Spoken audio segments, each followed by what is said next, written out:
Hello viewers, চলে এসেছি অ্যাংলারদের মধ্যে অনেকের পছন্দের, আবার অনেকের অপছন্দের জায়গা ধানমন্ডি লেক। আসলে সব জায়গায় যে সবার পছন্দ হবে তা তো না, বাট ব্যক্তিগতভাবে আমার খুব পছন্দের একটি জায়গা। পরিবেশ পরিস্থিতি এবং পারিপার্শ্বিক অবস্থা খুবই পছন্দের একটি জায়গা আমার এই ধানমন্ডি লেক।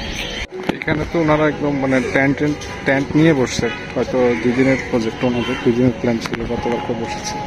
এটা একদম পাশে, যে রবীন্দ্র সরোবরের পাশেই পয়েন্টটা। তারপরে যে অপর দিকে দেখতে পাচ্ছেন অনেকে বসছে, অপর এই যে লেকের ওই পার। তবে এখন এতটা সময় আছি, এখন পর্যন্ত কোনো হিট আমি দেখিনি।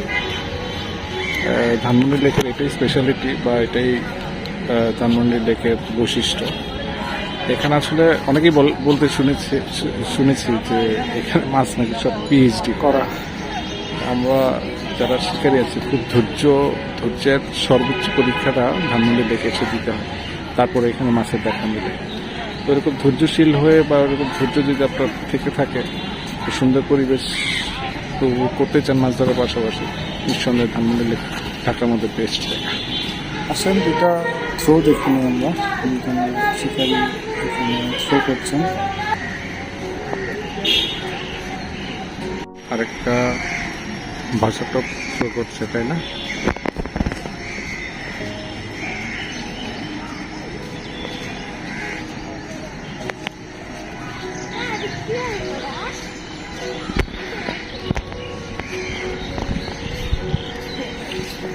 সুন্দর থ্রো। এনিওয়ে, আমরা আবার মূল জায়গায় ফিরে যাই। ধানমন্ডি লেক যারা অ্যাংলার আছে তাদের খুব পছন্দের একটি জায়গা। আমি ঢুকে পড়েছি লেকের ভিতরে। লেকটা ঢাকার ভিতরে আমার সবচেয়ে পছন্দের জায়গা, যদি এখানে মাছ খুব কম ইউজ হয়, মাছের পরিমাণ লেকের তুলনায় আমার কাছে মনে হয়েছে কম। মাছ যেমনই হোক, ঢাকার ভিতরে এত সুন্দর জায়গা, মানে মাছ শিকারের জন্য এত সুন্দর জায়গা খুব কমই পাওয়া যায়। এখানে আমরা দেখতেই পাচ্ছি এখানে অনেকেই মাছ শিকারে বসেছে। এখানে আসলে সিরিয়ালে এখানে অনেকগুলো পয়েন্ট আছে। তো এখানে 5, আমার একদম বামে যেটা দেখা যাচ্ছে 5, এটা 6, তারপরে 7, তারপরে এই যে পাশে 8 নম্বর পয়েন্ট। এখানে বেশ কয়েকবার বসেছি আমি, মাছ কখনো খালিয়াতে ফিরে গেছি, আবার কখনো মাছ পেয়েছি। এটা হলো 8 নম্বর পয়েন্ট। এখানে আজকে কেউ বসে আমরা দেখতে পাচ্ছি 8 নম্বর পয়েন্ট। এই হলো 9 নম্বর পয়েন্টে দেখতে পাচ্ছি যে লাড্ডু থ্রো করছেন। দেখা যাক। ধানমন্ডি লেকে বেসিক্যালি শুক্র এবং শনিবারে মাছ ধরার টিকিট দেওয়া হয়। বাসার কাছে হতে নিচে না মাছ ধরতে বসলেও অন্যের মাছ ধরে দেখতে চলে আসেন ধানমন্ডি লেকে শুক্র এবং শনিবার। এটা তো 9 নম্বর পয়েন্ট, ঠিক অপর দিকে আমি জানি না নাম্বারটা এক্সাক্ট পয়েন্ট নাম্বার কত, বাট অপোজিট দিকে যে পয়েন্টটা, ওপারে যে পয়েন্টটা দেখা যাচ্ছে সম্ভবত 16 নম্বর পয়েন্ট হবে। বিশেষত ধানমন্ডি থেকে এই 5টাতেই আসলে মাছ, বড় মাছ বেশি হিট হয়। এইখানটাতে এই পয়েন্টের মানে যে কোনো কারণে, সঙ্গত একটা কারণে মাছগুলো ধানমন্ডি থেকে বড় মাছগুলো এই পাশে চাপানো থাকে। এটা 10 নম্বর পয়েন্ট।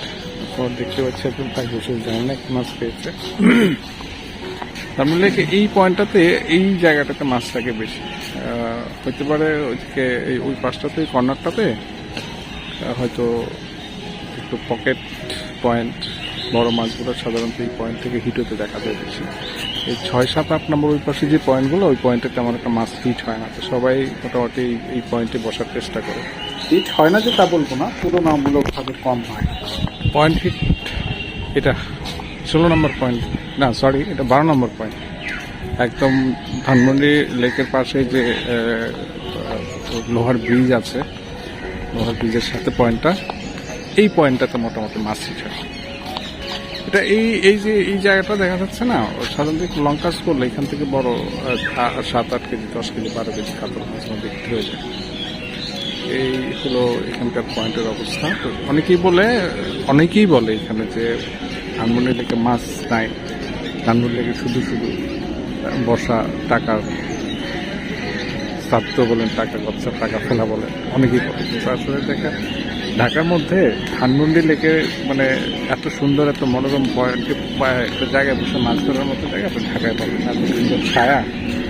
আসলে মাছ ধরাটাকে যারা উপভোগ করতে চান তারা এখানে আসার প্ল্যান করতে পারে। আর না হলে প্রয়োজন নেই, যদি মনে করেন যে 5,000 টাকা দিয়ে টিকিট কেটে বা 3,000 টাকা দিয়ে টিকিট কেটে এখানে তুমি আপনি 10,000 টাকা মাছ নিয়ে যাবেন, তাইলে ভাই এখানে আসার ওরকম হয়ে ওঠে না। এখানে এমনও হইতে পারে আপনি একদম খালি হাতে ফিরে যাবেন, আবার এমনও হইতে পারে হয়তো বড় একটা মাছ মেরে নিয়েও যেতে পারে। 8 নম্বর পয়েন্টটা ফাঁকা থাকার কথা না, আমি জানি না আজকে কেন 8 নম্বর পয়েন্ট ফাঁকা। তো যারা এই পয়েন্টে বা এই লেকে যারা মাছ ধরতে চান তারা এখানে যথাযথ এখানে আছে ম্যানেজমেন্ট বা লোকজন তো আছেই, ওদের সাথে কন্ট্যাক্ট করে নিয়ে আসতে পারেন। আর এখানকার ইয়ের হার আমি যতদিন জানি টিকিটের হার আসলে বিভিন্ন সময় বিভিন্ন রকম থাকে। যখন মাছ ছাড়া হয় স্বাভাবিক, মাছ যখন ছাড়া হয় কিছু বড় আকার ছোটো আকারের মধ্যে মাছ ছেড়ে এখানে টিকিটের পরিমাণটা একটু বেশি থাকে, তখন প্রতিদিন হয়তো 5,000 টাকা 6,000 টাকার মতো পড়ে। তো 2 দিন বসলে আপনার 9 থেকে 10,000 টাকা পড়ে। তো নর্মাল টাইমে যখন মাছ স্বাভাবিক হারে বা একটু কম থাকে তখন 2,000 3,000 4,000 টাকা, যার সাথে যেমন আসলে কন্ট্যাক্ট হয় হয়েও বসতে পারেন। এখানে একজন লোক আছে লিটন, ওই লিটন ভাইয়ের সাথে কথা বলে আপনারা এখানে বসতে পারেন। বাট এতটুকু বলতে পারি যে ধানমন্ডি লেকে মানে এত সুন্দর একটা পরিবেশ আপনি ঢাকাতে কোথাও পাবেন না। মানে সুন্দর পরিবার নিয়ে আপনারা বসতে পারেন। এখানে অনেকেই বসেছে, পরিবার নিয়ে বসলে সুন্দর একটা সময় কাটানোর জন্য ধানমন্ডি লেক ঢাকার ভিতরে বেস্ট একটা প্লেস। অনেকেই বসে এখানে মাছের পরিমাণ কম, আমি ব্যক্তিগত মনে হয় শান্তির পরিমাণ বেশি। মাছ ধরতে মানে বসার সুযোগ পাওয়া এটা আমার কাছে অনেক সাসপেন্সিয়াস লাগে আর কি।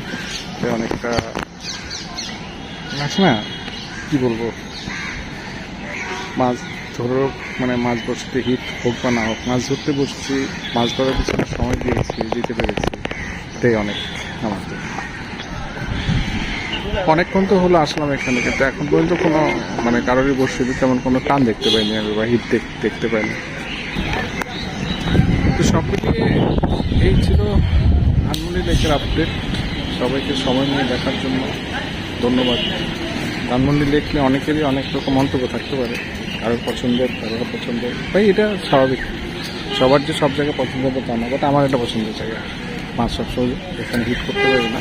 আসি সপ্তাহে যখন বসতে না পারলে তাহলে হেঁটে ঘুরে তারপর চলে যাই।